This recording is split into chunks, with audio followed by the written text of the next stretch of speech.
played against? Well, pretty much everybody.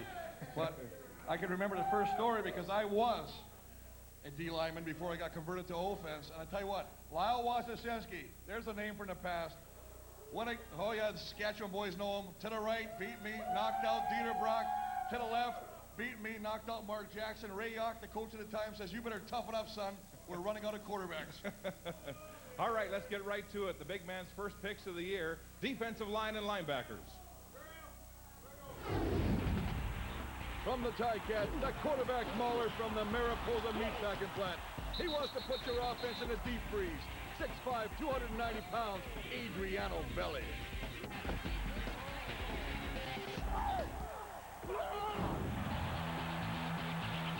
Don't be fooled by the golden locks, the snowboarding, or the guitar playing.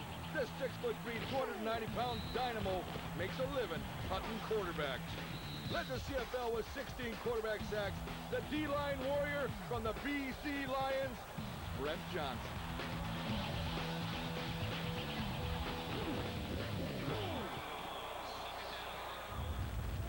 From the Argonauts, a tackling machine. Led the Toronto defense with over 100 tackles 2 years in a row. Number 35, Kevin Ivan.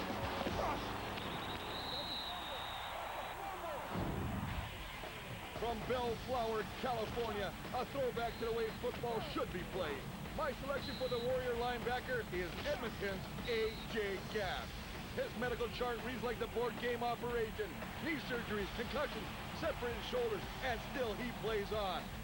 A.J. Gass, the heart and soul of the Eskimo defense.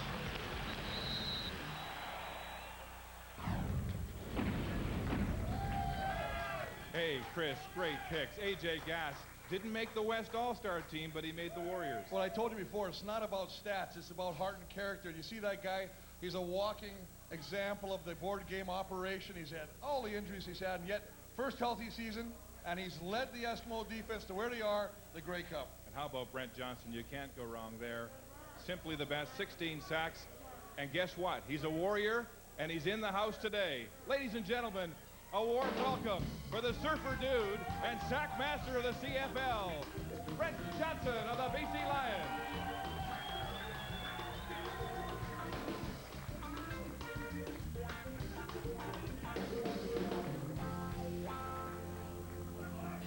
Brent, first off, thank you for joining us here in your hometown right now, the BC Lions. They love you. You know, you can hear from the crowd here. I got to ask you a question. I know you're a team guy. 11-0. You guys are getting your rings made already. They're talking about a perfect season. All of a sudden at the end, what happens? What causes the wheels to fall off? Well, you know, I've had that question asked a lot, actually. Not so much that the wheels fell off. I think we got exposed in the places where we weren't exposed before, and the problem was that we didn't get better when other teams were, and that's obviously a problem when you're trying to make a run for the cup. And you're right, we definitely have to put the rings on hold for another year, and it's unfortunate because I think we had the talent, and I think we had the juice to get there, but didn't do it. Amen. Let me ask you a question about your job. Led the league with 16 sacks this year. What happens when you sack a quarterback? I mean, what really happens out there? What really happened? Well, I mean, sometimes there can be a lot of screaming. Sometimes there can be no noise at all. And, a lot of quarterbacks, a lot of the guys you got on your team right here, some quarterbacks, they lose focus and they take their ball and go home. But, a lot of these guys, they elevate their game when you bring more pressure. And it makes it hard because then you got to step it up more, too. You got to get there more and more. And it's definitely the game within the game. Can you watch it? I mean, obviously the big game. Are you going to the game first off, or can you even bear to watch it thinking that you guys should have been there? It's going to be hard. It's going to be hard to go to the game. My father's in town, so he's definitely, I think, going to go, and maybe my girlfriend. But, that's a tough pill to swallow, to sit there and watch someone else go into your locker room and take your cup. And, my hat's off to them, though. They're both good teams, and Edmonton definitely deserves to be there. They beat us fair and square, and it should be a good show. Brent, Good job. yeah, good job this season. Congratulations on being named a Walby Warrior for the first time. I appreciate it, and hopefully there's many more. All right. Absolutely. Next up, we're going to do offensive line and running backs. Before we get to that category, anybody you'd like to give honorable mention on the offensive line this year? Honorable mention on the offensive line. Toughest tackle you faced? Toughest tackle? Well, you got one here. Gene's one. Guy Okiki from Montreal is a very good offensive lineman, and they're going to have another one there next year, Dave Mudge. And there's plenty of good tackles in this league. All right, the O-line and the running backs are up next of Walby's Warriors. My nominee from the East, Big Uzuma Okeke, 6 foot, 310 pounds out of Beaumont, Texas. A 7-time East Division All-Star and one of the most dominant offensive tackles in the game.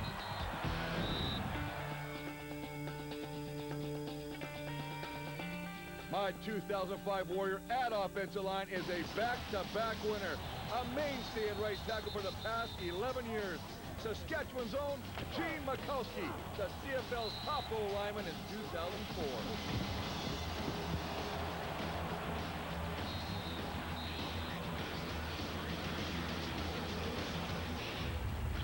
Eastern nominee at running back, Ottawa's Josh Bronick. Come on, baby, come on, come on! Bronick has rushed for over 1,000 yards in 3 consecutive seasons. 200 pounds of pure heart. No question here, the Warrior running back is the player nicknamed Blink. From the Winnipeg Blue Bombers, #1, Charles Roberts. Yeah! What a run by Sir Charles Roberts. Here's Charles Roberts, secondary to the 5, touchdown. Whether he is catching or running the ball, Sir Roberts is a nightmare for opposing defenses. 1,624 yards rushing, #1 in the CFL. Gene Mikowski, second year in a row as a Warrior, and Sir Charles, you can't deny him, led the league in rushing on a last-place team. Oh, you gotta love Jim Mikowski. Well-deserved. And, of course, Charles Roberts, I mean, he'd be named as a top 20 all-time Blue Bomber just recently, and he leans over to the table, he's sitting with me, he says, how do I get on this team? Well, Sir Charles, you are now officially a Warrior. All right, still to come on Walby's Warriors 8. The Ball Hawks and the Speed Merchants of the CFL. The secondary and special teams when we come back to the Shark Club.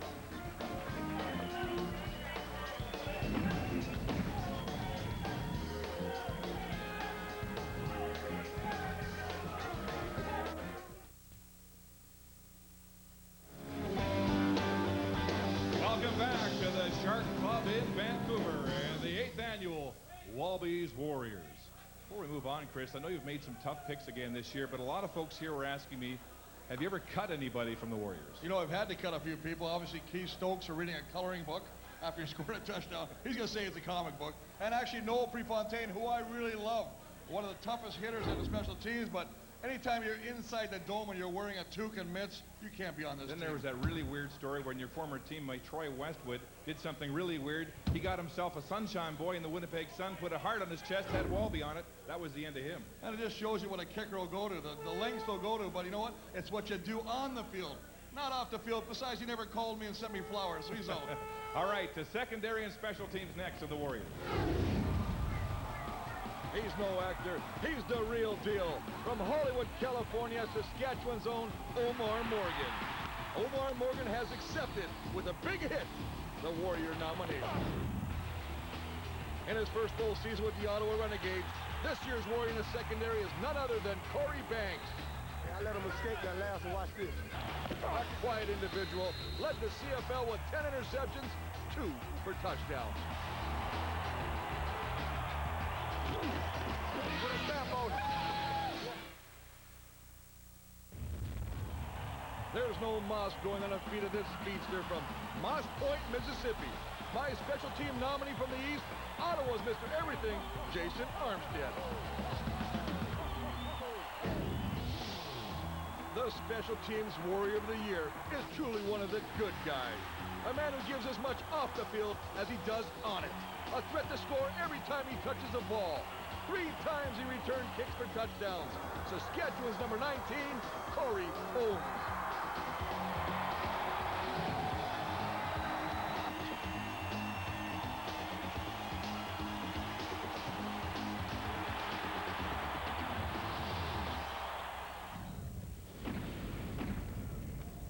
Well, you picked the two Corys, and Corey Banks could be headed to the NFL next year. Corey Holmes, what can you say? He is Mr. Everything. Well, you got to love the guy. I mean, especially when you think about Saskatchewan and all the adversity they went through on and field and off the field.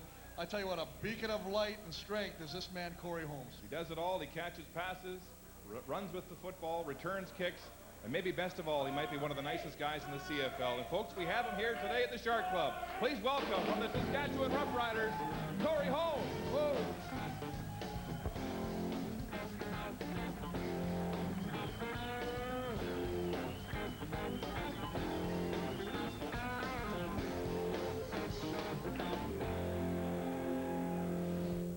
Corey, we all know the legend about you already, the nice guy. You've got a great image. Everybody loves you. Listen, you got a whole bunch of Rider fans here. They love you, man.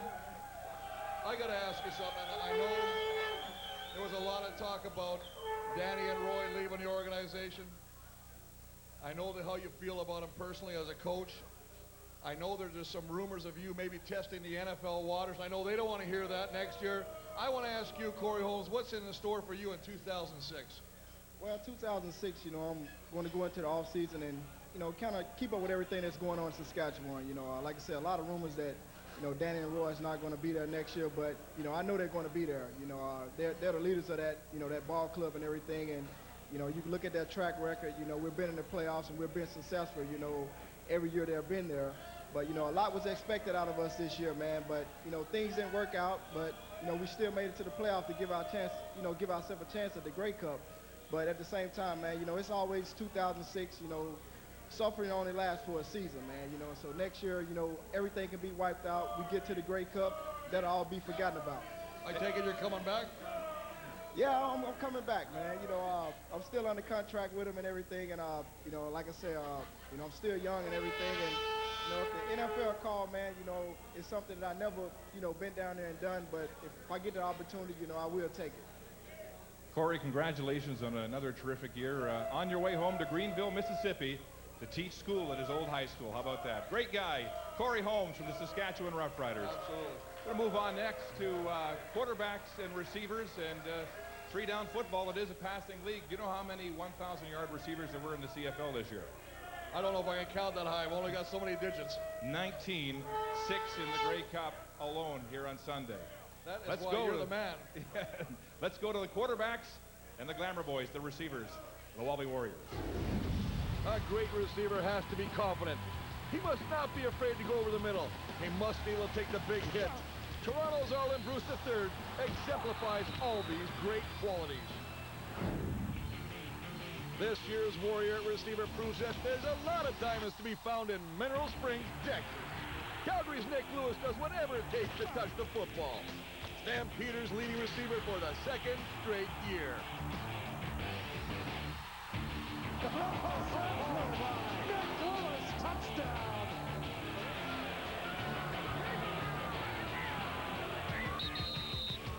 Hey, Mama, I'm trying, Mama. I'm trying. With over 5,500 yards passing and 25 touchdowns, the Western nominee at quarterback is Edmonton's Ricky Ray. Ray set a CFL record for pass completions with 430. You're never too old to be a Warrior. Just ask Toronto's number 9, Damon Allen.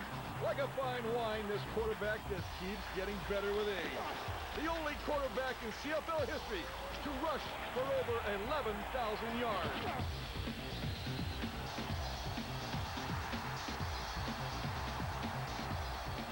Over 5,000 yards passing, 33 touchdowns, only 15 interceptions. This year's Warrior at quarterback, Damon Allen. To the end zone, touchdown. Big man, you're going to raise some eyebrows with Nick Lewis. Wasn't he just voted the biggest jerk in the league by an online poll of newspaper writers? That's why I don't trust the online poll. Who are those guys? Newspaper writers. They never played the game. The only pads they know it on is put under their butt when they're sitting in front of laptops. No, a good pick. The big man has cast his ballots here in this year's show. Still to come, the award that is picked by the players themselves. We'll name the Ultimate Warrior when we come back to the Shark Club here in Vancouver.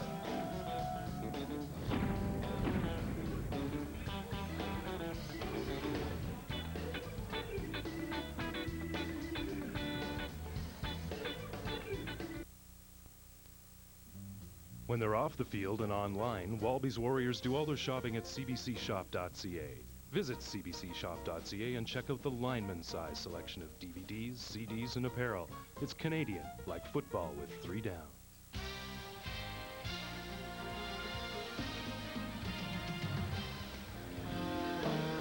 The Warriors band, Craig Northey and Sharkskin, as we come back to the Shark Club here in Vancouver for the finale of the show, The Big Moment.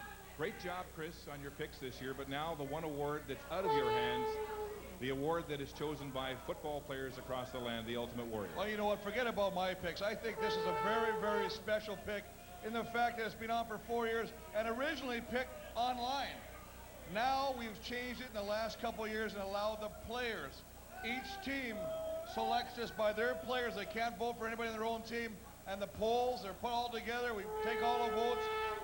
That's how we come up with, I consider, one of the nicest awards, the Ultimate Warrior. Here he is, the player's choice for 2005, the Ultimate Warrior. Nothing more to be said here. The players have spoken. This year's Ultimate Warrior, Toronto's Damon Allen.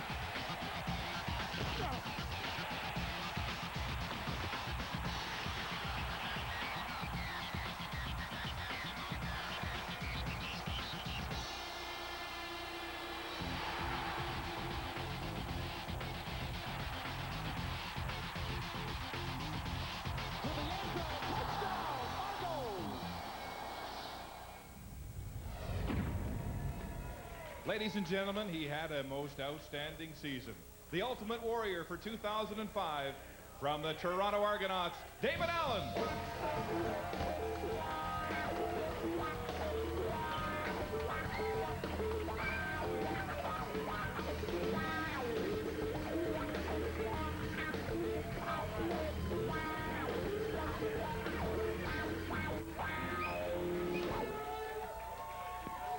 Well, the way you're going, you could be here a few more years yet. You got to look at this. I mean, I'm blown away. I played 16 years, and I ache walking. 21 years. I mean, think about it. 21 years of football. Some of the people in here weren't even born when you started playing, and here you are still doing it. 33 touchdowns, 5,000 yards passing. The fountain of youth is certainly shining on you. I mean, are you doing anything different now, Damon, than you did before? No, really, I'm just having the time of my life, and you know, when I came to Toronto in 2003, I think it's more about the players on our football team that allows me to really have the freedom to go out there and just enjoy practice. And I'm just having a good time. Damon, Toronto will host the Grey Cup in 2 years in 2007. Might we still see you in the double blue then? You know, I only take 1 year at a time, but the more people talk about it, I do have a desire to want to play in 2007 too, but we'll see how that goes. Damon, I just got one thing to ask you. This is voted on as talked about. This is your peers. These are your players who voted all around the league about that. What does that mean to you, knowing the players feel this way about you? Well, first of all, I think this is my first time. Is this my first time ever being on a Walby's Warrior? Well, 21, I tell you the way you're going, 21 more years from now, you're back again. I believe it is the first time. I don't know what you were thinking. It is the first time, so, you know, I'm thankful that the players voted for this, because when it comes to the respect that you have, the players have for you year in and year out, you know, that's one of the reasons why I continue to play is the guys. This game is about the players in the CFL, and so when I have the respect for the players, that means more to me than anything else. Tell us about your relationship with Ken Austin, the offensive coordinator for the Argos. He said this year, here you were a 21-year veteran and you came to training camp like a rookie. Well, I think despite how many years you've played, you always want to be in a situation that you continue to learn. And it's actually the first 2 years that I played against Ken, and we knew what type of competitor he was when he played. But they actually get into the mind of Ken Austin to see, you know, how he read defense and all these things. I think I just felt that, you know, what he'll bring to the table will add to my game, and obviously, you know, he's done a great job of preparing me each week to allow me to be here today. Damon, I'm just going to say one more thing. As an ex-player and a fan, I am a fan. Please don't retire. Come back next year. Everybody loves you. We all want to see you back. God bless him. Thank you very much. Damon Allen, a warrior, an ultimate warrior in his 21st year in the Canadian Football League. Chris, great picks again this year. I know you want to show the viewers and the fans here at the Shark Club what the Warriors received this time around. Well, this is not me. I'm not leaving the province. But I tell you, every nominee will receive a limited edition Wallaby Warrior authentic leather, not Naugahyde, embossed, beautiful travel bag. It's a beautiful thing. You're going to love this. It's going to go well. Damon, you get one of these as well. It's going to be all right. Before we go, just want to say a special thanks to all the folks here at the Shark Club in Vancouver for your hospitality. It's been terrific. To everyone who's joined us here for the program today. The fans of the CFL right here. How about a word for the Warriors band, Sharkskin? And now that's all that's left to do, Chris. The Grey Cup itself. Edmonton and Montreal for the 3rd year in 4. What do you think? It's going to be great, man. It's going to be a great game. Let's have some fun and party in Vancouver, baby. Thanks for watching. Up next, Brian Williams and Grey Cup Sunday from Vancouver, BC. Thanks for watching. So long, everybody. Goodbye.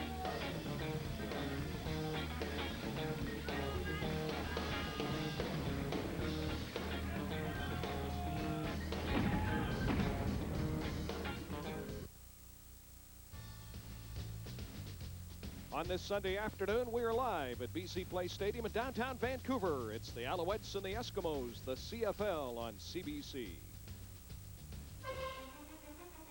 It is Earl Grey's Cup, and for the 93rd time in its storied history, the best 2 teams in Canadian football will meet to play for the game's greatest prize.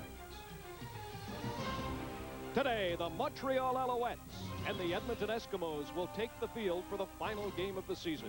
These 2 teams share a Grey Cup history, a history that goes back more than 50 years. The decades, though, have not diminished the rivalry, but rather only served to heighten the intensity. Having survived the test of a punishing season, the teams today face one last challenge. It comes down to just one game, one more victory before they may claim the Grey Cup.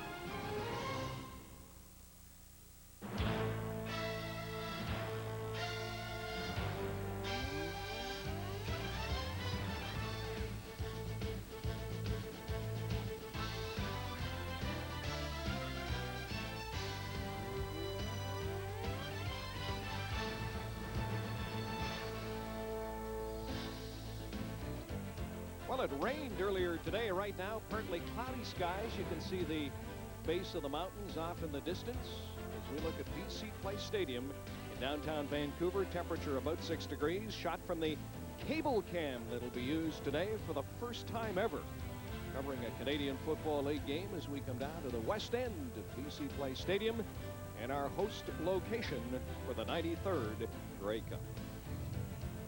Good afternoon from Vancouver. I'm Brian Williams. Welcome to the CFL on CBC, the 93rd Grey Cup. It is just over 2 hours to kickoff.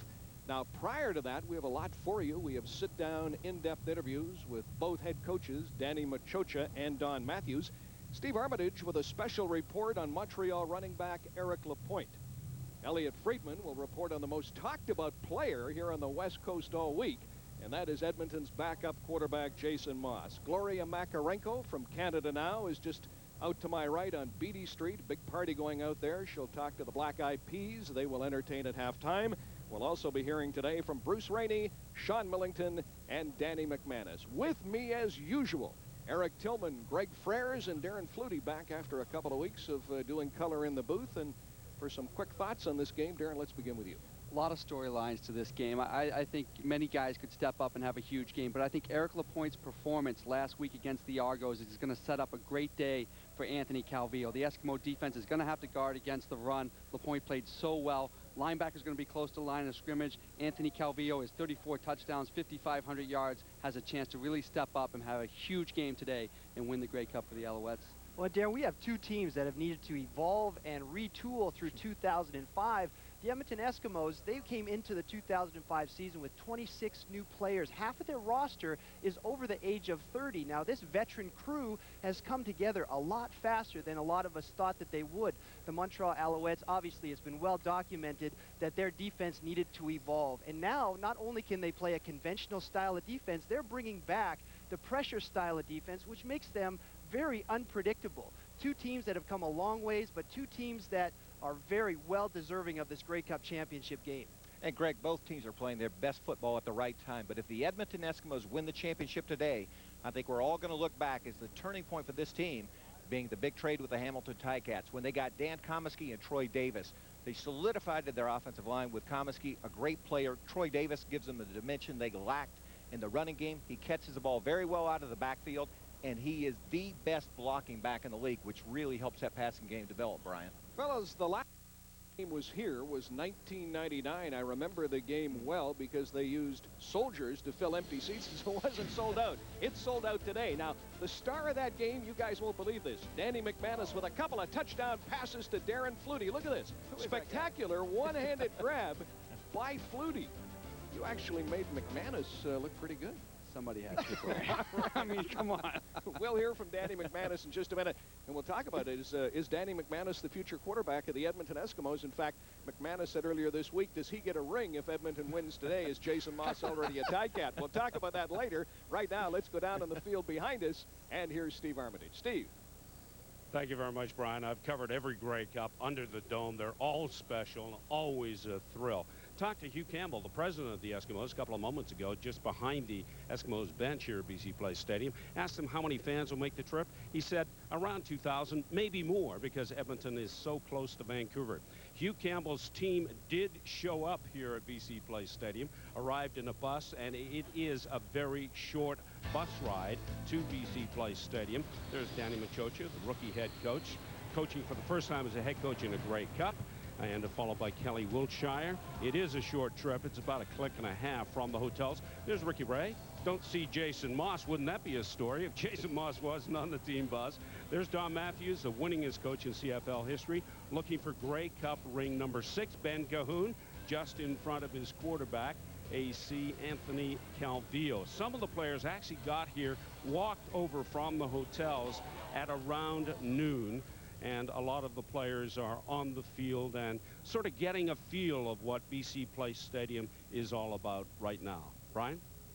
All right, thank you, Steve. As promised, Gloria Makarenko from Canada Now is with us today. In fact, she's standing just outside the stadium on Beatty Street. She'll talk to the Black Eyed Peas later today. If we can get a shot of that Beatty Street scene out there, thousands of people. They were out there 3-4 hours ago when we came to the stadium. Gloria, can you hear me? Where are you?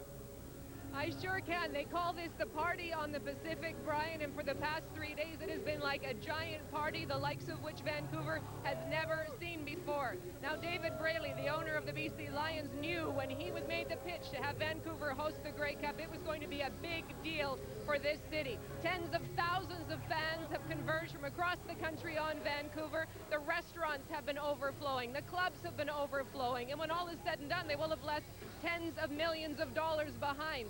So regardless of who wins the game later on today, Vancouver, the city, is already a winner.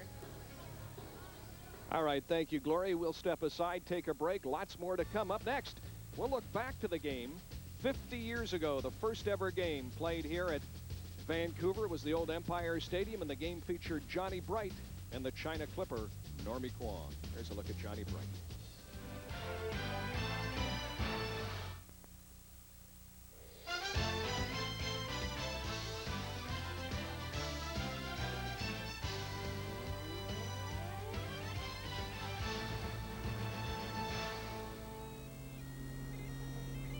Do not adjust your set. That was the scene Wednesday in the fog as the Grey Cup and Commissioner Tom Wright sailed under Lionsgate Bridge into Vancouver Harbor. On board the Canadian Navy frigate HMCS Vancouver, the Cup making its way to Canada Place on the Vancouver waterfront, where it was escorted ashore by members of the ship's company and then handed over to members of the armed forces. Boy, a different scene today. Look at blue skies. Weather actually clearing on this Sunday afternoon here in downtown Vancouver. It was 50 years ago yesterday, November the 26th of 1955, Vancouver hosted its first Grey Cup at the old Empire Stadium. It was Montreal and Edmonton. Normie Kwong and Johnny Bright each had 2 touchdowns as the Eskimos defeated Montreal by a score of 34-19. And it's interesting, those two remained close friends after they finished playing in the CFL. He'll go back in the ball game. There's Bright finding room. He gets a hole. Bright still going. He dives. He's over. A touchdown, Johnny Bright. They were cornerstones of an Eskimos dynasty that won back-to-back-to-back Grey Cups from 1954 until 56. Johnny Bright and Norm Kwong still ranked 4th and 5th all-time on the CFL rushing list, although Kwong liked to joke that Bright wasn't a starter until Coach Pop Ivy changed the offense. All the years after those years, I always used to rub it into him. I'd say, Johnny, when there was only one fullback on the team, who was the first number 1? So. In 1951, Johnny Bright had a serious shot at becoming the first black Heisman Trophy winner until on October the 20th, his Drake University team played at Oklahoma A&M. Pulitzer Prize-winning photographs graphically detailed the broken jaw Bright suffered on a cheap shot during the very first play. Although he initially shook off the pain to throw a touchdown pass, he would leave the game minutes later. Just 2 months ago, Drake University finally received a formal apology, but Bright's daughter says her father put it behind him long ago. That was something my father really didn't talk about much. It happened. He, brushed it off, learned from it, and moved on. When you first read about that incident, what did you think? My reaction was to it, I wasn't happy about it, but I thought, back in those days, there was a lot of hatred toward black people, and whether it was shown on a playing field or whether you're walking in the street. Months later, Bright became the first ever NFL first-round draft pick to spurn that league for Canada. Finding greater acceptance here, the vicious hit he suffered from Wilbanks Smith became a joke in the Eskimos' locker room. We always used to tease Johnny about it. We'd come up behind him and we'd say, "It's Wilbanks," and try to scare him. I'm just curious, when you guys used to come up behind him and say, "It's Wilbanks," what did he do? Oh, he'd fake, of course, that he was ducking or scared of getting hit in the jaw, but he went along with the gang. Their years on the field formed a strong bond that held tight long after they retired, until Bright's shocking death on December 14, 1983. During a routine knee operation, he suffered a heart attack and could not be revived. We were still very good friends, and I think you become, when you're a teammate, you're always a teammate. Probably a couple months before he passed away, he was actually in Calgary to visit with Normie Kwong. And they were going to get together for Christmas and New Year's, but my father passed away before that could happen. Bright's death brought an outpouring of grief in Edmonton, where he retired to and became a teacher. Letters of support came from everywhere. Candace Bright is too young to remember her father as a player, but understands why so many were touched by him as a person. I just want people to know that, my dad was a loving dad, and he did a lot of things with us kids. He was just a good-spirited person, and I'm blessed to have had him as a father. As a boy, I can remember Johnny Bright, watching him play at the old Clark Stadium. 2 months ago, when Alberta named its top 100 during the province's centennial, Johnny Bright was number 48. The China Clipper, Normie Kwong, now the province's lieutenant governor, was number 4.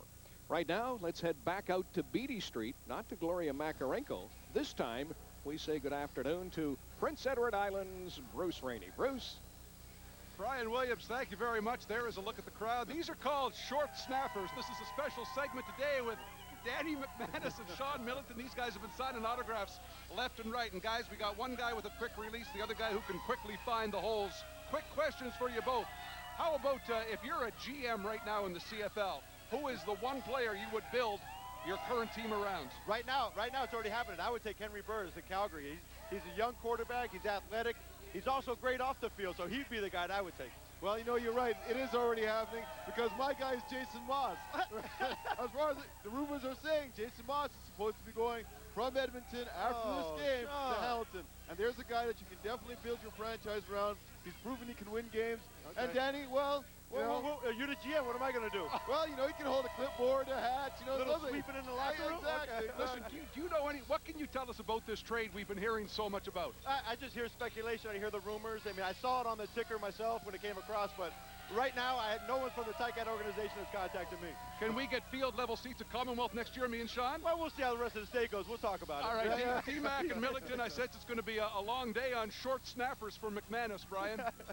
All right, thank you, Bruce. Speaking of McManus possibly going to Edmonton, perhaps the fella he'll be playing for.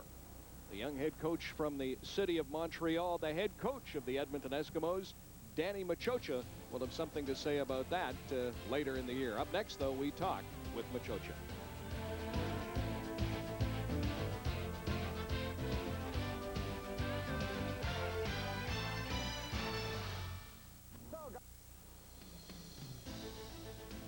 Once again, the view on Beatty Street, which is adjacent to BC Place Stadium. I mentioned the Black Eyed Peas are entertaining at halftime, and once again, here's Gloria Makarenko. Gloria? Thank you, Brian. Of course, it's much more than a football game. It's an entertainment spectacle. And when you're talking about the world of hip-hop music and funk music, well, the Black Eyed Peas are literally riding on top of the world right now. They're selling millions of CDs around the world. They're on top of the charts. They're raking in all of the awards. And earlier at Soundcheck today, I had a chance to check in with the frontman, will.i.am. In a short time, this stadium is going to be full of 60,000 screaming fans. I mean, what are the challenges of performing at a halftime show that's different than a regular gig on your regular tour? The challenges are like, you can trip and fall, and 60,000 people in the stadium will watch, and millions of people at home will look at it, or you run into some pyro and burn up. The mic will go out, and you're like, hey, you can't really talk to 6,000 people with no mic. So those are the kind of challenges you try to like stay away from. Anything else is just like smooth like butter. Oh, good. That's as long good. as I don't get burned up, I'm cool. Black Eyed Peas are riding an incredible wave of success right around the world. You're selling millions. You're pulling in all the awards. What's next? Working on Fergie's record. You know, we're gonna all pitch in and chip in and contribute to her solo album. We like to say side project, because as soon as you say solo, people say, oh, you guys break it up? Okay. We're not really good. So that, next year I'm gonna come out and try for the CFL and whatnot, and see what Canada got, see if they can handle the I Amness. What's your message for CFL fans today? Oh, my message for CFL fans, have a good Grey Cup, and watch out for me next year, you know what I'm saying? I'm gonna come put a smoke on them like, rah. Well, thanks. Yeah, all right. For real. Well, I don't know if we're going to see Will playing in the CFL in the coming year, but no doubt about it, Brian, they are going to own the stadium come halftime today. Thank you, Gloria. Interesting coaching matchup here today. They couldn't be more different. Danny Machocha is one of the feel-good stories of this year's Grey Cup. He's made some gutsy calls as a rookie head coach over the past couple of weeks. The son of an Italian immigrant, a man who had to actually volunteer to get coaching experience with the Montreal Alouettes, born and raised in Montreal. He's actually trilingual, and today he brings Edmonton to the Grey Cup. It's 1977. You're 10 years old. You go to the Grey Cup Olympic Stadium. It's Montreal, Edmonton. What do you remember about that? The excitement, the enthusiasm, the ambiance in the stadium. 70,000 fans, extremely excited, and why not? I remember the conditions of the playing field. I remember watching people like Wally Buono, Sonny Wade, and Peter Della Riva perform. I thought, hey, this is something that I'd like to do one day, maybe try to play or maybe even try to coach. You become an coordinator, an offensive coordinator in Montreal. Yet you said here this week you felt you had to leave Quebec to be successful. Well, I became an offensive coordinator. I was assistant offensive coordinator under Charlie Taft for a couple of years, and then I got the coordinator's job under Rod Rust. We had some problems in the locker room. Along the way, we ended up losing the Eastern Semi. And it was tough. It was really tough, and the critics were out there, and you start asking yourself the question if you're really qualified to coach at this level. And then we got a phone call from Tom Higgins and Hugh Campbell. They're trying to recruit me to go down to Edmonton. So deep down inside, I'm not going. but I'm just going to listen. I think it was the following day I get home, and my wife's on the phone with Cold Chickens for 45 minutes. So, and I'm just looking at her, and I'm saying, you're not really considering this. And she just turns around to me and says, what are you afraid of? The BC Lions would have been happy to get to the Grey Cup. Edmonton Eskimo fans expect the Eskimos to win the Grey Cup. How tough is that? It's tough. I thought it was tough at the beginning because you don't realize exactly what you're getting yourself into until you're actually in the middle of it. But I love the pressure. That's what I live for, those 3 hours on game day. I mean, that's what we work for throughout the course of the week, and it comes down to 3 hours on game day. Is it true you'd send your wife out for gas recently? It was just, I guess, my way of letting her understand that I was having a little bit of a tough day, and I'm having a tough time even, getting some gas because people want to know, what's going on and who you're starting at quarterback, and I just didn't want to take any more questions, I guess, on the way home. Should you win this game, will you get your own gas? Oh, boy. I would think so. I think I'm safe enough to go get my own gas, but if, like I said, when Sunday comes around, rolls around, and if things work out, I'm going to owe a lot of thanks to a lot of people. Your dad came from Italy, came to Quebec. This has to mean something very special to the family. Oh, absolutely. I mean, he immigrated to Canada when he was 19, and he's established himself. He's a successful, politician, businessman, husband, father, and a man that I idolize. And I've always said if I can do half of what he did, then chances are I'll be as successful. You said your dad's a politician. Today still?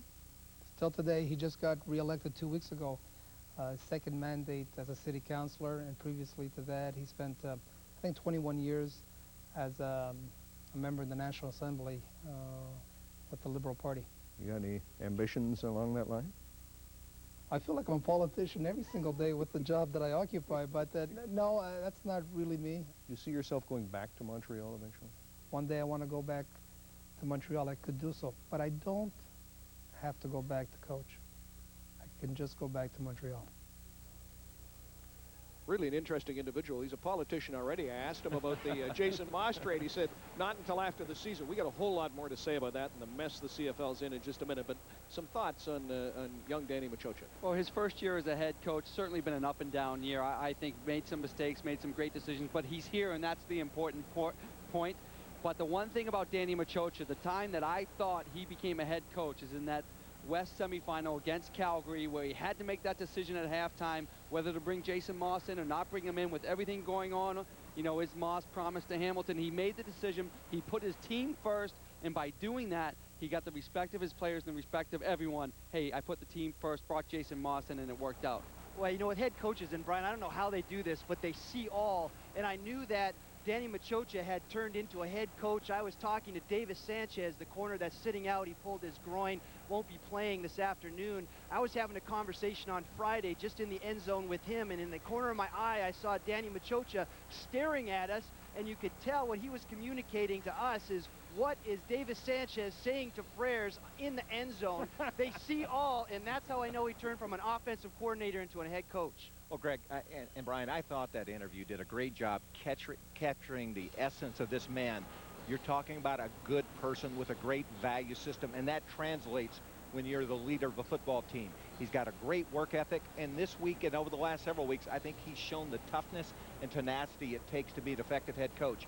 He made the hard decisions with regard to the quarterback, and the stories are leaking out about the meetings this week where he went jaw to jaw, nose to nose with Don Matthews, a legendary guy where he didn't back down behind the scenes. I think he has a long and great future in this league. Just a couple of seconds. What stories? Tell the viewers that they had meetings and they went toe-to-toe about who would be interviewed first at halftime and so on. Well, I've been in a lot of those meetings as a former general manager, and there are a lot of things you talk about. The practice times, who goes first in terms of the interviews. Don is a legendary guy, an impressive and tough presence. Danny didn't back down. No, we're practicing now. He was representing the Eskimos with strength, and for a young guy to stand up to Don Matthews, that says a lot about him and his makeup. It does indeed. Speaking of going toe-to-toe, let's go back out onto Beatty Street. Bruce Rainey will go toe-to-toe with Millington and McManus. Bruce. It's 2-on-1, Brian, here on Beatty Street, back with the short snappers, the Diesel, D-Mac, Here's a question I think a lot of fans would like to ask two CFL legends. D-Mac, first of all, who's the best CFL player you have ever seen up close? I'd have to say it was Rocket Ishmael, just the way he was able to explode. Millie got the mirror. I'm sorry, Sean. I should have said Millington, but Rocket Ishmael's my pick. He was able to get from 0 to 100 in a snap, and just to see him do that was outstanding for me to see. Well, you know, I'm going to go a little bit Partesian here and go with Danny Mac. Because, hey, talk about fast. This is, guys, legendary for his fast release, gets rid of that ball. Opposing defenses have feared you for a long time, Danny, and it was a great honor to play with you. Well, see, that $50 I gave you came in handy. And blazing straightaway speed, by the way. Guys, one last question in 30 seconds. The Rouge in the CFL. D-Mac, should it stay or should it go? Oh, we got to get rid of it. Why are we giving a point for something that you're not doing your job? Come on. Well, let's do it this way. If he hits the post, let's give him 4 points. Oh, come on, Dan. The Rouge. Okay, Bruce, this is an American speaking. Heard from a true Canadian. The Rouge is part of our Canadian game. We should keep this in the CFL. It's the color, That's what makes us unique. It's the color. I'm the final judge. 1 point for Millington on the Rouge. Brian, back to you. All right, Bruce, good to have the injured Argo, our old buddy Sean Millington, back on the panel with us. We'll take a break. Still to come, we go one-on-one with Don Matthews. Canada. My name is Gunnar Michael Allery, and I'm originally from Yorkton, Saskatchewan.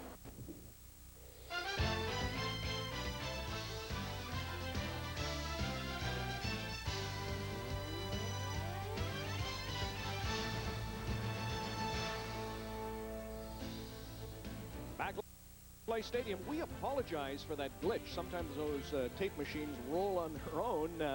We heard some members or a member of our Canadian Forces, the DART deployment team in Pakistan. Right now we have it re-racked, and here again is that military greeting from our men and women in the armed forces.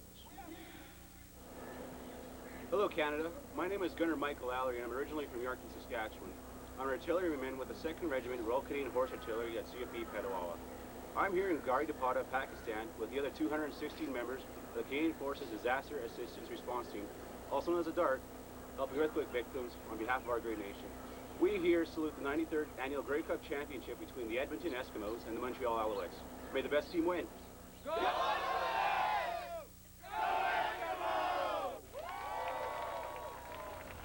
Members of the DART deployment team in Pakistan, a somber note. Normally we would have our troops in Afghanistan. You might remember we had them last year. They play what they call the Grey Cup touch football game. That was not held this year due to the death of a Canadian serviceman last week. That Canadian soldier will be remembered and honored with a moment of silence later today here at BC Place Stadium prior to the opening kickoff. Let me take you back to 1983. It was the Toronto Argonauts and the BC Lions. It was the first game as a head coach for Don Matthews. Well, the hair's a little lighter, but the look is still there. The Argonauts hadn't won since '52. Here's Joe Barnes to Cedric Mitter. The Argonauts winning by a score of 18-17 back in 1983. And again, that was the coaching debut in the Grey Cup for a rookie by the name of Don Matthews. Don Matthews has been called everything from jerk to genius. And believe me, there are those that say he is very good at both.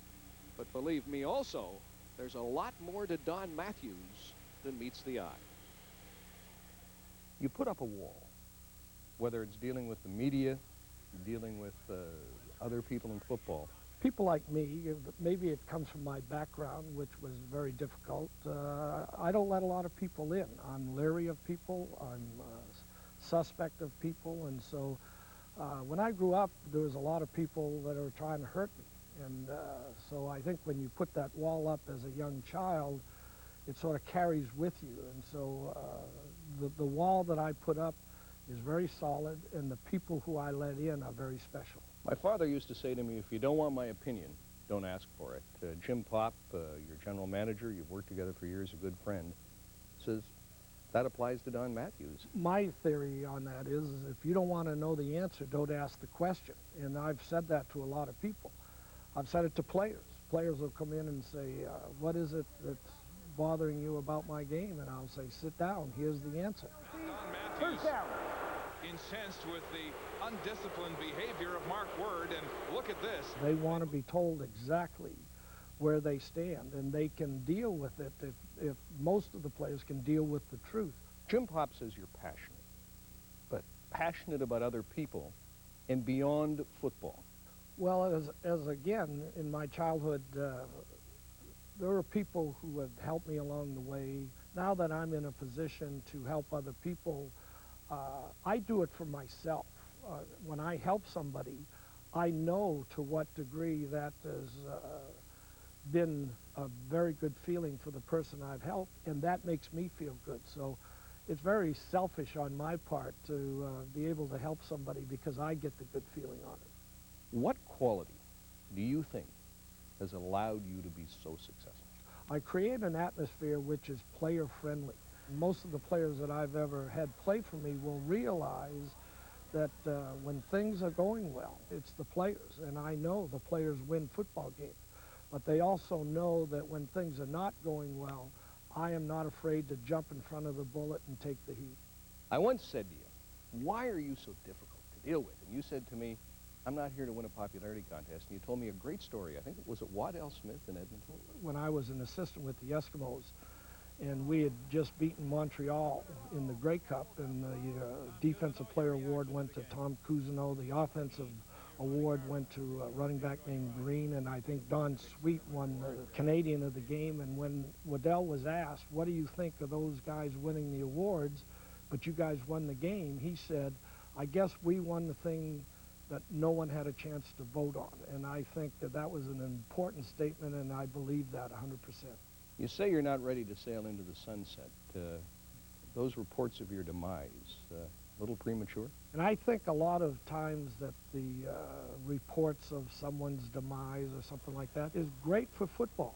It gives an interest to the people. They have water cooler conversations about it. They have radio talk shows. Everybody has an opinion. And you thrive on this. You like this. There's no question. And you know, the thing is that when things are said that aren't true outside of the locker room, our players in the locker room know what the truth is. So in a way, it bonds us even closer together. So inadvertently, those critics are helping us, and I hope they don't find out. He is indeed a piece of work. You guys played against him. You were his boss. Greg, let's begin with you. Some reaction to that. Well, Don Matthews, what's really impressed me is how calculated he is and how deliberate he is with his comments. He will say something to the media that's so outrageous, but the reason why he's doing that is to bring the attention onto himself. That's not arrogance, that's strategy, because that means that the media is not going to his players and distracting them. He can also control that environment, as opposed to trying to control the comments or interpretation of the comments of his players to the media. Yeah, well, Coach Matthews is going for his 6th Grey Cup here today, and I think that says a lot about the person right there. Players love to play for a guy that wins. But I had to go to my brother Doug and try to get an understanding of what is it that Matthews does so well. How does he outcoach other people? And it's what he talked about right there with Brian. It's that atmosphere he creates in the locker room that allows you to play relaxed. He backs you up at every turn. When something happens, controversy happens, he backs the players up, and you play relaxed, and you play your best football. Is this a love fest for Don Matthews? I think it's about to not become a love fest. Right. Yeah, we're leaving it up to Eric here. What Darren says about the environment that he creates is absolutely true. The guy is a great football coach. Players love to play for him. But it's the other side of Don that takes away from all of the accomplishments. Based on his success on the field, he should be up there with the Phil Jacksons, the Scotty Bowmans, the Don Shulas, the all-time greats. But when it comes to conflict, he's like a heat-seeking missile. You can't talk about Don and just define it by wins and losses. He was fired here in British Columbia in the middle of the season when he was winning. He was fired in Edmonton by Hugh Campbell, the guy that hired him, his mentor in training camp. He's a very complex individual, but a great football coach. Eric, one thing that you can say about him is that he is the X factor. He is always going to bring something to these games that is unexpected. I was watching this week, Ezra Landry, their punt returner, is actually lining up in the backfield as a running back and catching passes out of the backfield. He's going to do those types of things to keep you thinking. Yes. Final word to you, very quickly. Well, I think that Don Matthews can be the difference today. A veteran coach that knows how to win. He's been in these big games, but he always keeps it interesting in a positive sense and a negative sense. The legend of Don, I hope it's based on wins and losses, but he is his own worst enemy, Brian. And then human terms, that's a tragedy. Right now, let's go down to the field behind us. Once again, we check in. I believe he's with the commissioner, Tom Wright. Steve Armitage. Steve? Thank you, Brian. I am indeed. I'm going to play the role of Mythbuster here and end the myth that a big city, and read into this, Vancouver and Toronto, can't have fun hosting a Grey Cup and do an outstanding job. Well, Steve, that is really a myth. I can tell you, I've been here with the Party in the Pacific since the beginning of the week, and it's an outstanding celebration of Canadian football. The parties on the streets, the beer tents, the hospitality suites from the Spirit of Edmonton, Rendezvous, Saskatchewan, Touchdown, Manitoba. I tell you, this city is alive, and it's a great place to celebrate football. We know that Winnipeg's going to do a good job next year in 06. Is this sending a message to Toronto in 07? Well, I think it's sending a message to all future Grey Cup host cities that there's a new bar that's been set, that the community has come together so well here, Steve, to celebrate football and to reconnect with the community. Amateur football in this province is outstanding. You saw the parade yesterday. There were 2,000 kids at the end of the parade, all representing amateur football across BC, and they've just done a wonderful job here. I pick up the paper here in Vancouver this morning, and I read a story. It says the commission is doing a great job marketing the league, but he's sidestepping some of the more controversial issues, salary cap being one. Are you sensitive to that criticism? No, Steve, it goes with the territory, as you well know. I can tell you we put together an aggressive business plan that's focusing on building our business, reconnecting with our communities, investing against amateur football, and investing against our officiating, building new sources of revenue. We've got an aggressive business plan. I'm absolutely committed to delivering on it in 2006. It's going to be a great year next year. We're coming to Winnipeg in November of 2006. But right now, Grey Cup 2005, Party in the Pacific. It's going to be a wonderful match today. Tom, thanks very much for this. Always a pleasure, Steve. Tom Wright, CFL Commissioner. Brian? Look, I'll buy the feel good today. It is sold out. Congratulations, Scott Ackles, Dennis Skulski, and a great job they've done. Tomorrow, the CFL's got to deal with some serious problems. The farce that is the ownership situation in Ottawa, the circus with the Gleibermans. But how about Jason Moss? I mean, Troy Davis is traded. Jason Moss is supposedly going to Hamilton at the end of the season.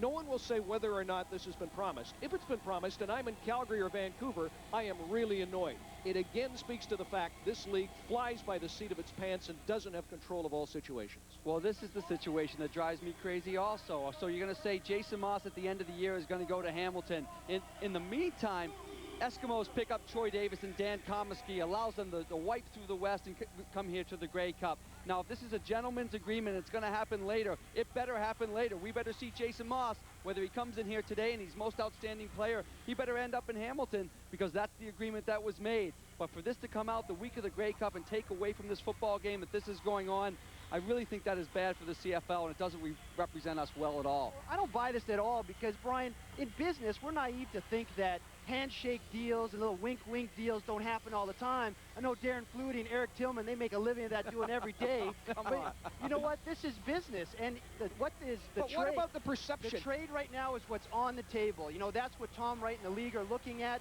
They're going to look at another trade possibly happening next year. This doesn't detract from the CFL. This is business, and they are making business transactions. Let me ask you this. What if he has been promised to Hamilton?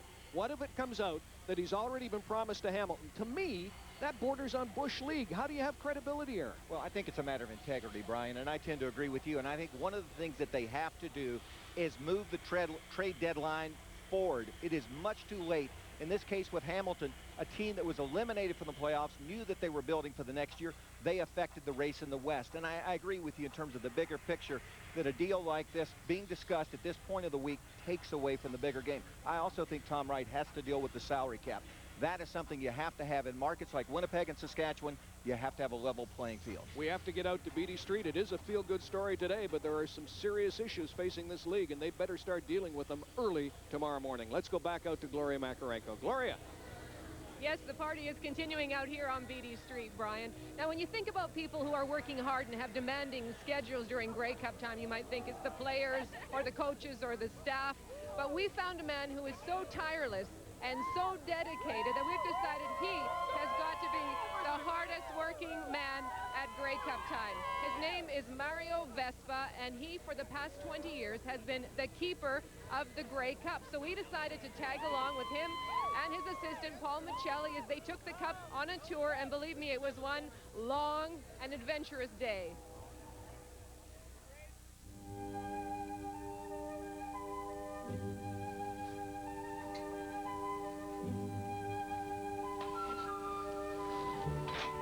Morning, Paul. Morning. We're ready to go. All set. How's everybody this morning? Well, not too bad.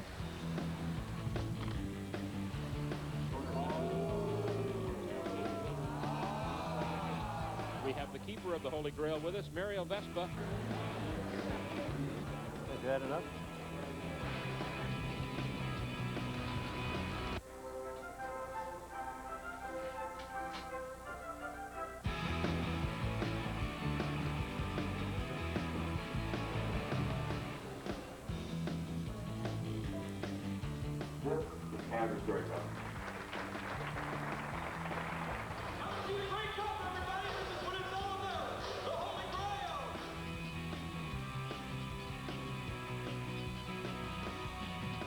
I'm pretty excited. Good. Thank you.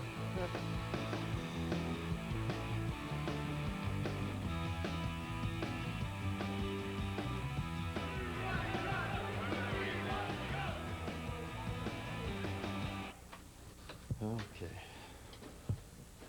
Well, put this baby to bed for the night, and we'll see it again in the morning.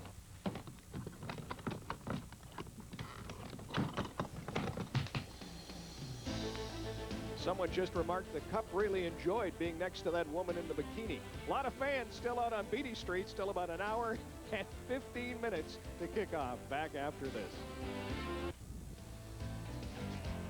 Thank you, Scott. And again, more World Cup skiing coming from Lake Louise next weekend. Is that the sun I see shining over BC Place Stadium? Clouds rising just a little further up the mountains. Once again, Gloria Makarenko. Gloria. Brian, I have with me two super fans. They cannot be described any other way from Ontario. Ed Miller and George Hitzroth. Between them, if you count up all the games, all the Grey Cup games that these two have been to, it totals 131. For Ed Miller, his first Grey Cup was in 1936. Of course, due to wartime, he had to miss a couple of games. And George, I'm going to let you do the talking because Ed's got a little bit of a problem with hearing. What keeps you coming back? Cheerleaders. Well, you've got a lot of friends here. You've got a lot of people that recognize you. Yes. Oh, a lot of friends from all across the country, and Sacramento to Baltimore. You know, we've been seeing each other year after year, and it's always so great to get together. It's a social aspect more. The game is an anticlimax, really. Now, what would you say has changed most about the game over the last 50 years? All the promotion. Yeah. The game itself, there have been a lot of changes since I saw my first one. I went to my first football game in 1933. Any predictions on who's going to win today? Well, I always say the best team, but I'll root for Edmonton. All my Edmonton buddies, you know. Ed and George, the super fans from Ontario. Brian, everyone here seems to know them. We're saying 131 years and counting between them. Thank you, Gloria. That answer, cheerleaders, one of the best. That's a classic. One of the best we have seen here today. Those fellas, of course, over the years have seen a lot of changes at the Grey Cup. Over the years, we've seen changes in the technology used to cover this game. Let's take a look. The Grey Cup is the most celebrated event in Canada. But it wasn't always the production you see today. In '52, when the Grey Cup first hit the airwaves, there were only 3 cameras at Varsity Stadium that day to capture an Argonaut victory. But a trend had begun. The game became an event to push the envelope of sports broadcasting. In 1957, we saw the first superimposed graphic. Russ Jackson made history in the 1960 Grey Cup with the very first replay, followed by split-screen technology introduced at the '62 game. In 1966, the country opened its eyes and saw the game in color for the very first time. Indeed, technology had come a long way over the past 50 years. Today, another first in the Grey Cup telecast, high-definition television. The future is now, and that is high-definition television. The pictures, the sound, the moment, it brings the viewer that much closer to the action. To bring the viewer even closer to the action, CBC is also providing coverage never before seen at a Canadian event, the Cable Cam. We fly it in 3 dimensions, X, Y, and Z, and that allows us to follow behind the quarterback and show the quarterback's point of view. Technology has evolved through time, but the Grey Cup has remained the premier event in Canada. The game of running, passing, and hitting will never change. The way we cover the game has reached new heights of excellence, and you'll never be closer to the action.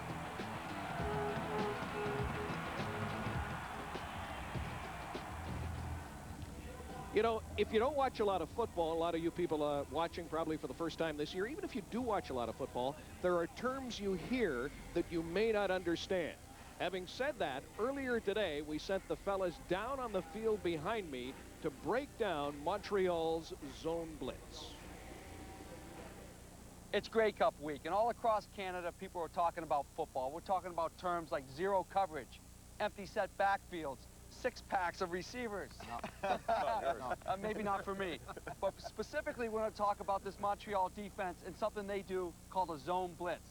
And as we all know, Montreal loves to bring the pressure. But in this concept, what they're actually doing via Anwar Stewart is creating the illusion of pressure, trying to confuse the tackle and the quarterback. What Anwar does is engage the tackle with the jab step. He opens his hips and flips and drops into the throwing lane. Now, Chris Walby always says an offensive tackle's first responsibility is a big man on big man.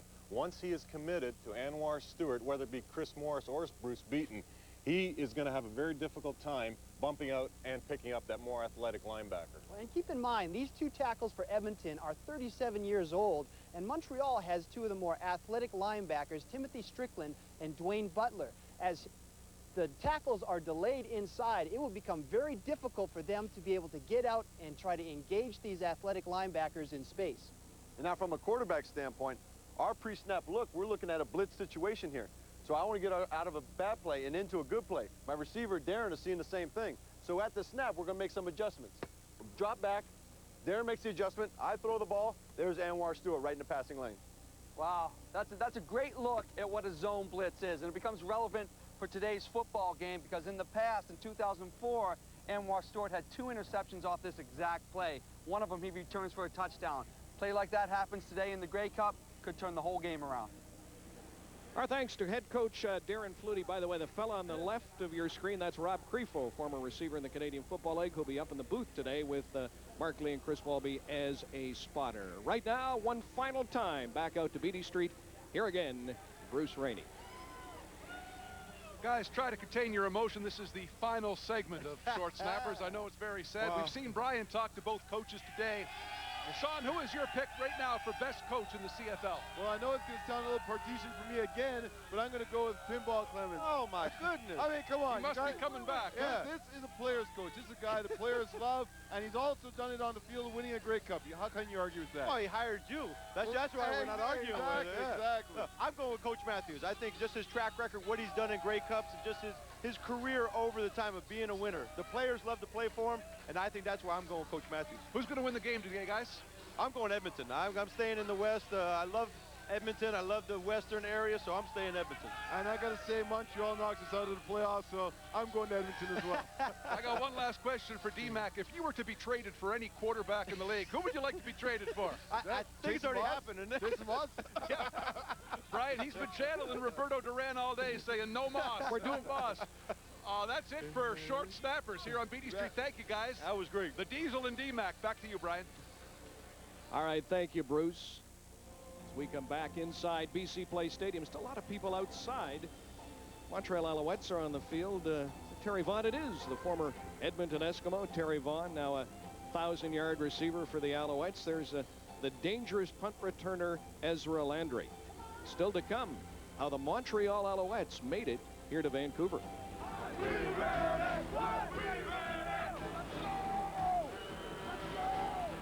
Scotiabank East Championship is underway. Echo! And it's complete to Baker. Touchdown, Toronto. Damon Allen. Way to go, D! Allen puts it over the middle. Wide open. Touchdown, Toronto. Turn it off. Let's go. It's not over. Good job now, fellas.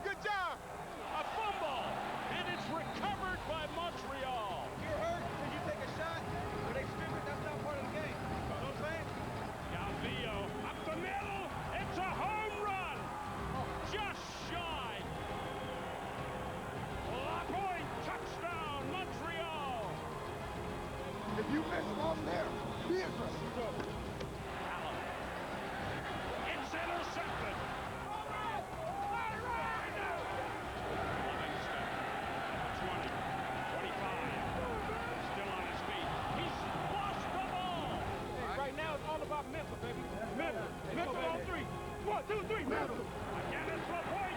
Touchdown! We got to get 2 twice. 16 points.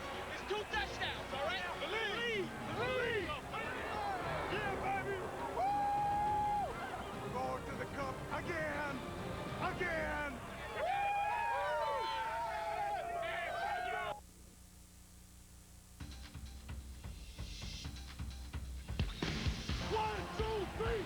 Everybody wants to be here.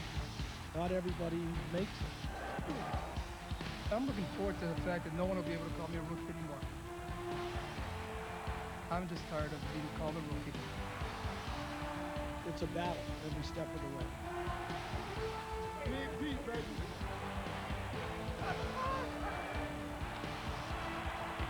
I just want to win football games, and that's what drives me.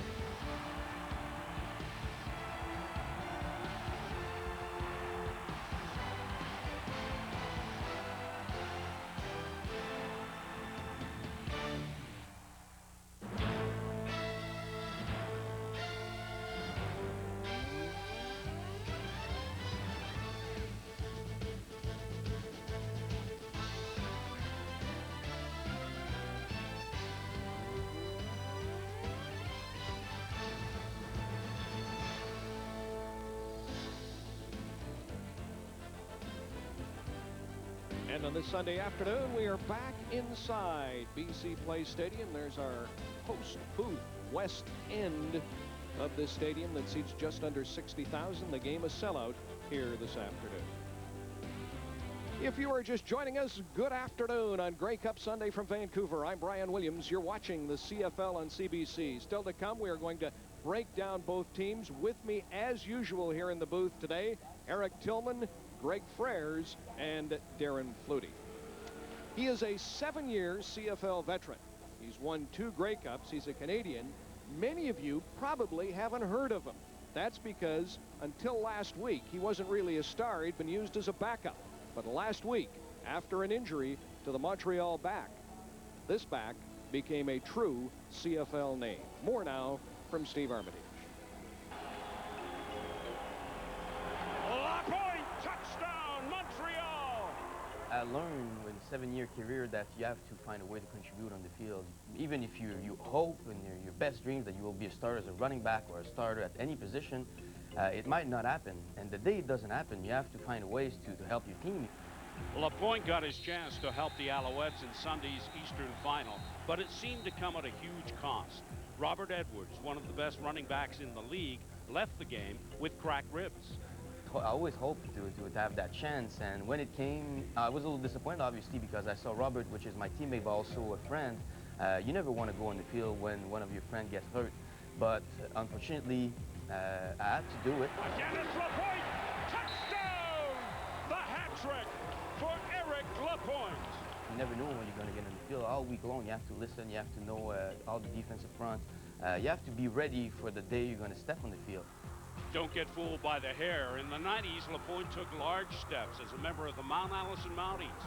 With the Brizard Quebec native running the ball, the Mounties were a handful. He was good enough to be named the most outstanding player in the CIS twice. He began his professional career in the CFL with the Hamilton Ticats, but learned quickly he would ride the bench behind proven stars like Ronald Williams. When he moved to Toronto, it was Michael Jenkins. In Montreal, he backed up Mike Pringle, and then Lawrence Phillips. I think they all had different styles. I think this year with Robert Edwards is the year I had the chance to learn the most, because Robert is somebody that we like to help everybody else. He's a fantastic teammate. He takes the time to teach me everything, and it's fun because I feel quicker, I feel more agile than I was before, and it's all because of him. It was a fun year to play with him. What an afternoon for that young man. You can't see yourself as a backup. The day you're satisfied by being a backup is probably the day you should retire. A career as an investment advisor is just around the corner, but not this week. There's another job to be done. And having the chance to finish my career with a Grey Cup ring, I think is the goal of every athlete, to finish on a high note. And I guess I will have that chance. I never start in the Grey Cup. I will be starting, and it's probably closest to my last year. I mean, I can't ask for more. He is out of Mount Allison University, and as Bruce Rainey says, they're watching today in Sackville, New Brunswick. Eric Tillman, what does he mean, Eric Lapointe, to this Montreal team? Well, I think he means so much to them. The guy runs hard. He's a great north and south runner, and he can take a lot of pressure off Anthony Calvillo with the big game today. What I like, though, about him is that he's an example to young people, though, about overcoming adversity. It hasn't been all success for him, Brian. This is a guy that in early stages of his career, he was cut in Edmonton by Don Matthews. He stuck with it last week when he got the opportunity. He was a big part of their success, and he has a chance to write some history for Montreal today. Well, Eric, and the big question, he had a great game last week against Toronto. 112 yards, 3 touchdowns, fantastic. The big question, is he going to be utilized today against the Edmonton Eskimos? I look back at the 2 meetings between these 2 teams, Montreal and Edmonton, and he only touched the ball in that July game 6 times for 19 yards. I asked Ben Cahoon this week, I said, you know, what was your thought going into that ball game? And he said, Greg, keep in mind their offensive line was very banged up at that moment. Their offensive line is now healthy, but ultimately I think they're going to look at using him out of the backfield. Keep that in mind. Yeah, Eric Lapointe, he's a starting running back in this league, no question. He's had to carry that label of being a Canadian and being a running back, so maybe he hasn't gotten the starting position all the time. What he brings today, he's going to help out Anthony Calvillo a lot. The fact that he ran the ball well last week, those linebackers are going to have to come closer to the line of scrimmage. Play action is going to be huge when you fake the run. A lot of alleys for the receivers to get open, and Edmonton is going to have to bring more people into that box to stop the run. 7, 8 people. That leaves less in the secondary, and they really think they can beat this secondary of the Eskimos. But it all starts up front with that offensive line. Whether it's Lapointe, whether it's Anthony Calvillo, whether it's the receiving court, this is the best offensive line in the Canadian Football League, in my opinion. 3 of the guys have been the outstanding linemen in the league. Flory, Okeke, and Chu. Mudge has been nominated. Fritz and Lambert are both quality players. If Montreal wins today, I think it's because of their offensive line. I say they go straight at Edmonton's defensive line because they have been very good over the season of stopping the rush. Yards a game, but over the playoffs, that's actually trickled up to 123 yards per game. They've had some key injuries. Cedric Scott went down. Rashad Genty went down. So they're a little bit of a patchwork. They should go straight at it. I'm surprised that BC didn't do that last week.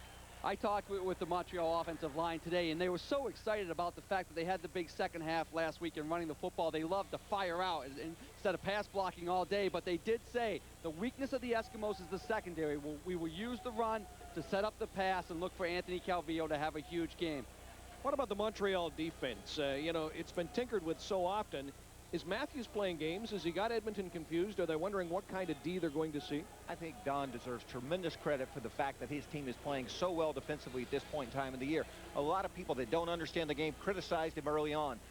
He went large. He tinkered with his personnel. He had some injuries. But as I said earlier, it's about playing your best football in November, and they are reflecting his personality and his belief system. They're small and they're athletic. Oh, we talked to Don when we were in Montreal, and after the 4th game of the season against Winnipeg, they gave up 51 points and they allowed 235 yards rushing. He said, we need to make a change, and they did that. Now they're unpredictable. They can do conventional and pressure, and it's a great asset for them. Yes, we will take a break here on this Sunday afternoon, and up next, we'll take a closer look at the West champion Edmonton Eskimos. We'll have a report on Jason Moss.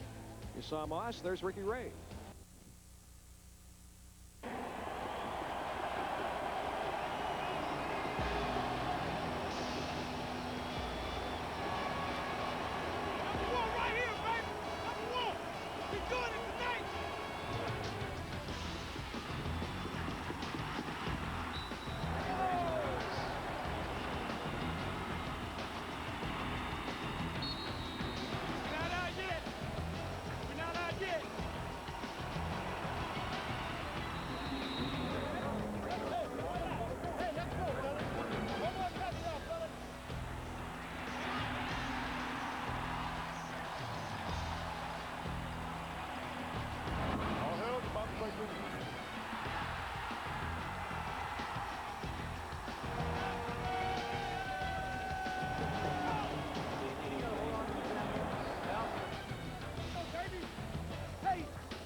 A quick look at how the Edmonton Eskimos made it here to Vancouver. Speaking of Edmonton, the moment quarterback Ricky Ray returned to the Edmonton Eskimos, another excellent quarterback, Jason Maas, was back on the bench. All year long, Maas has heard how tough it must be. But let me tell you, Jason Maas in his young life has overcome a lot more than just sitting on the bench in a football game. If you want to know about Jason Maas, you have to know about Gary Maas. Jason was 10 years old on April 9th, 1986, when his father, an Arizona policeman, was killed during a shootout with two fugitives on the run. I got the call, I think, about 1 o'clock in the morning, and I think it was pretty difficult for her. I was still asleep with my sister, and we were both sleeping, and for her to have to come in there and look at us for the next 5 hours, not knowing what to say to us when we woke up, I think that was probably the hardest thing on her, and I knew something bad had happened. And I just asked what happened, and they told me, and my life changed ever since.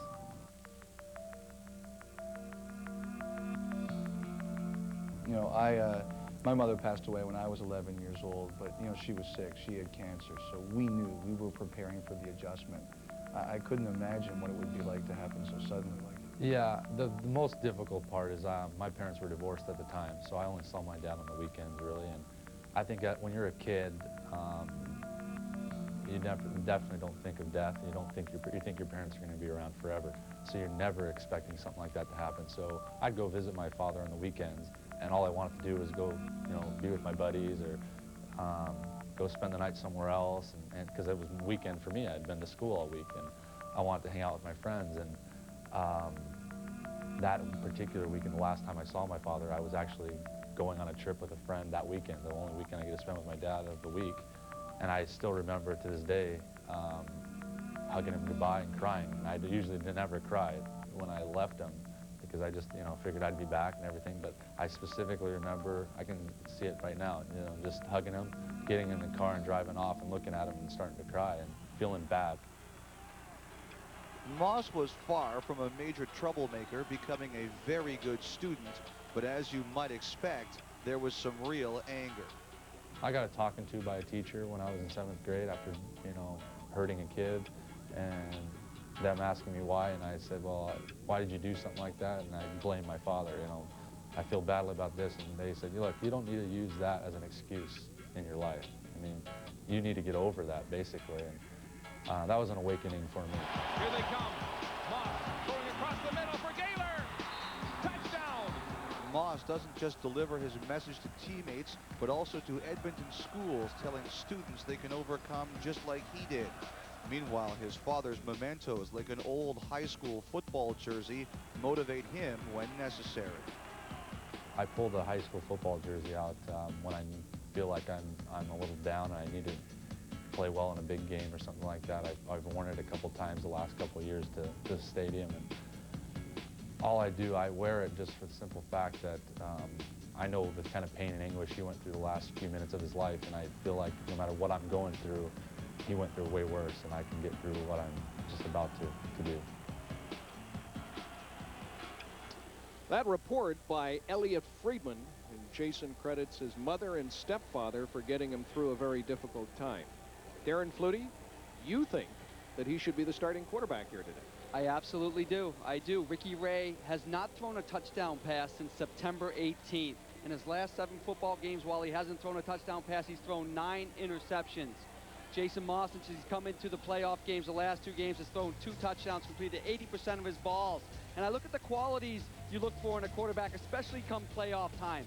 Arm strength, mobility, leadership, confidence, not turning the ball over, not taking sacks. Compare Maas to Ricky Ray, it's check, check, check, check on Maas's list. I think he has the qualities to be the starter. And when he's not the starter, he's the best player on the field, you're hurting your team. Why is Ferrers laughing here? Well, because he's got all the check marks here. He's got nothing for Ricky Ray. You know, Ricky Ray is a fantastic quarterback, and Danny Machocha made the change when it was 21-21 last week in the Western Finals. Why did he make that change?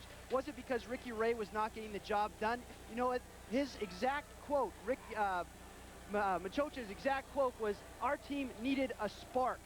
It wasn't that Ricky Ray wasn't getting it done, is that the emotion that Jason Moss brings to the field was just as much about his team getting up for that end of the game as it was about being able to bring in Jason Moss.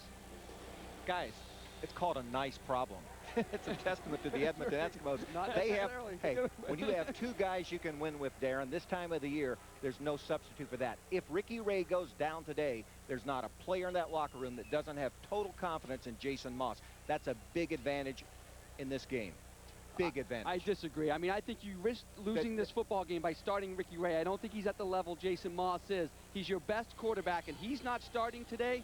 That's a loss for us watching the game, loss for the fans at home, and it may be a loss for the Eskimos.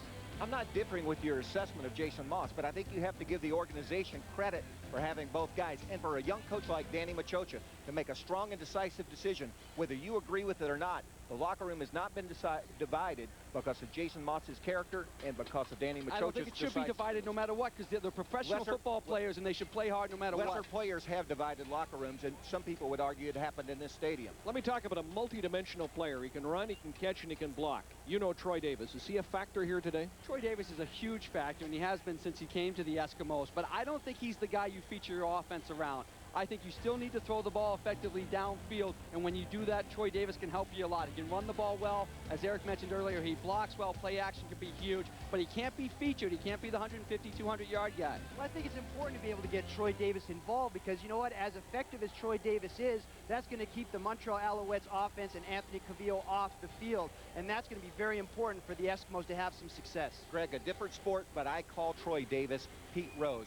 Reason why? He's not a home run hitter, but he's a great singles and doubles hitter, and he does everything well. All the little things. He hustles. The guys respect him in the locker room.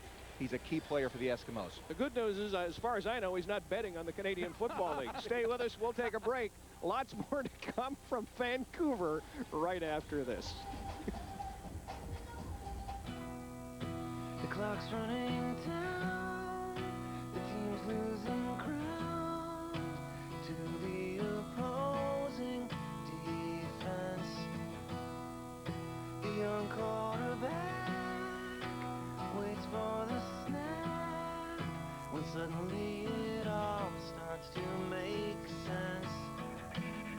He's got all kinds of time. He's got all kinds of time. All kinds of time.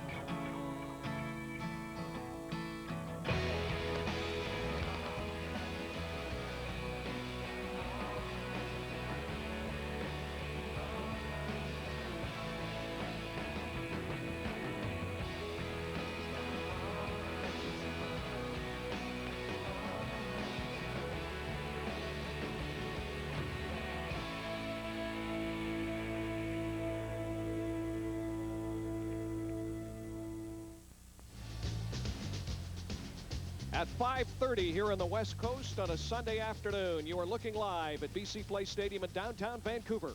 We're all set for the Montreal Expos and the Edmonton Eskimos. Montreal Alouettes and the Edmonton Eskimos. 1, 2, 3, Everybody wants to be here. Not everybody makes it. I'm looking forward to the fact that no one will be able to call me a rookie anymore. I'm just tired of being called a rookie. It's a battle every step of the way. Big D, baby.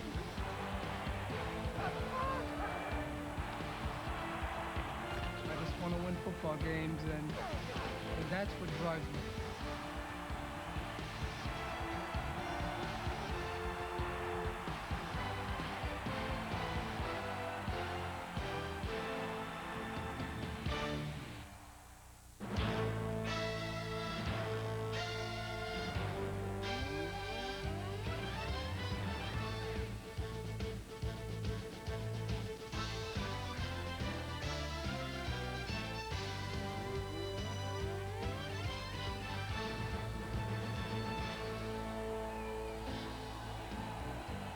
Well, they had rain earlier today. It's been a partly cloudy afternoon here in Vancouver. As we're all set for the Edmonton Eskimos. And yes, folks, I do know they're the Montreal Alouettes, the 93rd Grey Cup as we come live inside BC Place Stadium. We're There'll be a crowd in excess of 59,000, sellout crowd on hand here this afternoon. And if you are just joining us, in particular our viewers in the United States and in Europe, good afternoon from Vancouver. I'm Brian Williams. Welcome to our coverage of the 93rd Grey Cup. The Montreal Alouettes and the Edmonton Eskimos meeting for the third time in 4 years. They both have one victory. We'll talk football in just a minute. We'll get up to the play-by-play booth, check in with Mark Lee and Chris Walby. But right now, Elliot Friedman worked the hockey game last night down in Phoenix, Arizona. The Vancouver Canucks and the Phoenix team, and I understand the Coyotes winning that game, but I understand Elliot has made it back from Arizona. Elliot. Yes, Brian, I'd like to thank the cab driver who got us here. It was like I was playing Grand Theft Auto in the streets of Vancouver. Meanwhile, this thing of the Grey Cup, what it does is it creates unexpected heroes. Remember in 2001, Greg Frere certainly will. Aldi Henry, the backup defensive back with a crucial block punt against the Winnipeg Blue Bombers. Today, if you're looking for such a player in the Montreal roster, check out backup running back Jonas Lewis, a 3-year man in the NFL. He also was the MVP of the 2003 World Bowl. He was the starter at the beginning of the season, 46 yards on 10 carries against Hamilton, but was replaced by Eric Lapointe and then Robert Edwards. If you're looking for an unsung guy today, he could be the perfect man now back in the lineup in the Alouettes roster. Now here's Steve Armitage. Elliott stopping the passing and running of the Montreal offense will be one of the prime responsibilities of Senor Mobley of the Edmonton Eskimos. Senor, I got to ask you, is stopping Eric Lapointe the key? Oh, yeah. You know, if we can stop the run early, we make them one-dimensional. And, you know, it makes our defensive calling a whole lot easier. If we let Lapointe get off early, get long runs, we could be in for a long day. There's a lot of big game Grey Cup experience in the room. How does that help you this close to the big one? Oh, well, it helps us a lot, you know, to be calm and cool no matter what's happening out there, and know that we will have another chance to get out on the field and make something happen. See, so with a lot of veterans in the room, you know, you can keep your head. How much does this team want to win for a young head coach, Danny Machocha? Oh, we definitely want to win. You know, we worked all year long to get to this point. People counted us out because we had a young coach. We had a whole lot of changes, and here we are back in the Grey Cup trying to get it done again. Thanks for doing this so close to game time. Appreciate it. Thank you. Senor Mobley of the Eskimos. Brian, back to you. All right, Steve, as promised, let's join the fellas that will call the game here this afternoon. Here are Mark Lee and Chris Walby. Mark. Thank you, Brian. You know, moments before the West semifinal, Ed Hervey stood up in the Eskimo locker room and he said this: "I'm Ed Hervey, number 81. You can count on me today." Then it was Donnie Brady. "I'm Donnie Brady, number 26. You can count on me today." And so it went around the Eskimo locker room. Head coach Danny Machocha watched this scene and realized he didn't need a speech. He said, "Enough said, let's go play football." Chris, how has leadership and a team-first attitude helped Edmonton to where they are today? Well, first off, Mark, I got to tell you, there's a difference between being a professional athlete and a true professional. Because you know what? A true professional is not worried about individual awards, accolades, and stats. It's all about team. And we got 4 great examples playing here this afternoon in the Grey Cup. And I'm going to start with Jason Maas, because what a class act. I mean, this guy last year was the MVP of the Edmonton Eskimos, 5,000 yards passing. Doesn't say a peep all year. Only 3 passes in the regular season. Yet in the playoffs, he provides the winning touchdown in each game to get here. And remember this, all amid the rumors that he will be a tie cat after this game. And then how about the sacrifices on this team by people like A.J. Gass? Oh, I love A.J. Gass, and one reason is because here's a guy that's fought adversity health-wise. I mean, he has had both his knees reconstructed. He's considered too small to play the position at only 200 pounds at the middle linebacker position.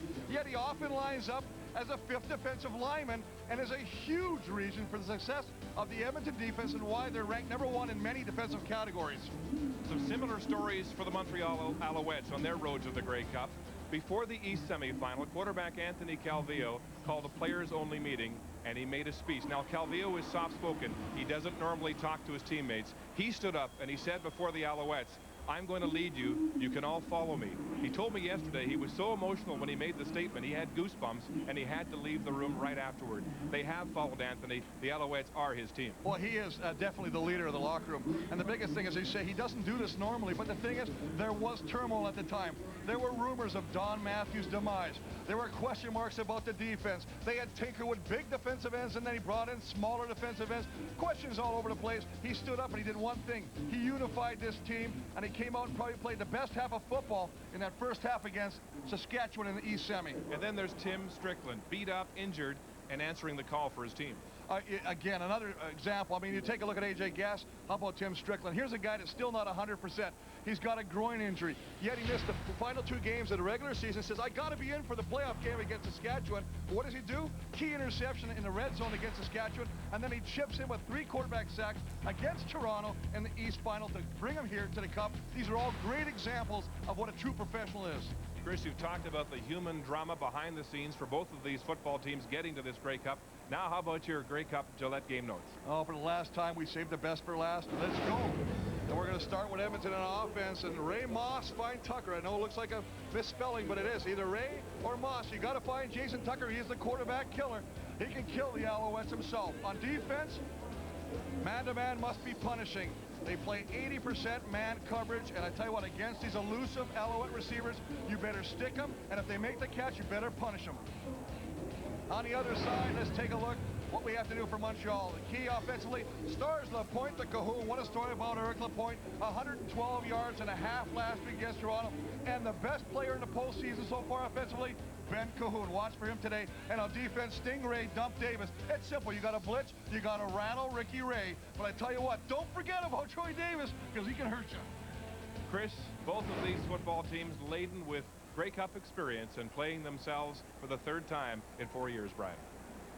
All right, thank you, Mark. We'll take a break. When we come back, we'll take a look at the receivers for both the Edmonton Eskimos and the Montreal Alouettes.